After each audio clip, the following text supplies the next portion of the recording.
ചുരിദാറുമായി ബന്ധപ്പെട്ട കാര്യങ്ങളൊക്കെയാണല്ലോ ചർച്ച ചെയ്യുന്നത്. അപ്പം മുമ്പ് അധ്യാപികമാർ സാരിയാണ് ഉടുത്തിരുന്നത്, ഇപ്പോൾ അവർക്ക് ചുരിദാറൊക്കെ ഇടാമെന്ന് പറയുമ്പോൾ നമ്മൾ ശ്രദ്ധിക്കേണ്ട ഒരു കാര്യം കൂടിയുണ്ട്. മുമ്പ് പോലീസുകാരായിട്ടുള്ള വനിതാ പോലീസുകാർ എന്തായിരുന്നു അവരുടെ വേഷം? എനിക്ക് ഓർമ്മയുണ്ട്, സാരി ഉടുത്ത വനിതാ പോലീസുകാരെ എനിക്ക് ഓർമ്മയുണ്ട്.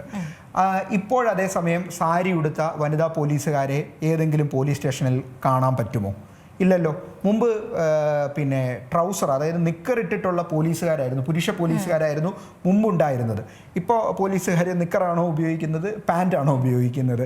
അതൊക്കെ ഒരു മാറ്റമാണ്. ഒരു പക്ഷേ ഇപ്പം വനിതാ പോലീസുകാരെ സാരി ഉടുത്ത് ഞാൻ ഈ അടുത്തിടെ കണ്ടത് ഇടിമുട്ടി സാറാമ എന്ന് പറഞ്ഞിട്ട് നമ്മുടെ സ്കൂൾ കലോത്സവത്തിൽ ഒരു പെൺകുട്ടി ഒരു നാടോടി നൃത്തത്തിൻ്റെ ഭാഗമായിട്ട് തിരുവനന്തപുരത്ത് ഉള്ള ഒരു പെൺകുട്ടിയാണ്, അധീന അങ്ങനെ എന്തോ ആണ് ആ കുട്ടിയുടെ പേര്, ഞാനത് വായിച്ചിരുന്നു, അതുകൊണ്ട് പറഞ്ഞതാണ്. ആ പെൺകുട്ടിയുടെ ഒരു അവതരണം, സ്റ്റേജിൽ ഒരു പെർഫോമൻസ് കണ്ടു. അതിലവർ ഒരു വനിതാ പോലീസുകാരിയായിട്ടാണ് വരുന്നത്, സാരി ഉടുത്തുകൊണ്ടാണ് വരുന്നത്. സാരി പോലെയുള്ളൊരു ഡ്രസ്സാണ്, ആ ഒരു രീതിയിലാണ്. പ്രേക്ഷകർക്ക് ഒരു പക്ഷേ അതൊന്ന് ഗൂഗിൾ ചെയ്താൽ കാണും, ഇടിമുട്ടി സാറാമാൻ അടിച്ചു കൊടുത്താൽ മതി.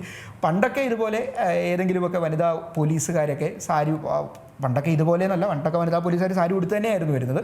പക്ഷേ ഇപ്പോഴങ്ങനെയല്ല. കാരണം അവരുടെ ജോബിന് കുറച്ചുകൂടെ കംഫർട്ടബിൾ ആയിട്ടുള്ളൊരു കാര്യം എന്ന് പറയുന്നത് ചുരിദാറാണ്, അല്ലെങ്കിൽ പാൻറ്റും ഷർട്ടുമാണ്, അതല്ലെങ്കിൽ ഇനിയിപ്പോൾ വേറെ ഏതെങ്കിലും വസ്ത്രങ്ങളാണെങ്കിൽ അങ്ങനെയാണ്.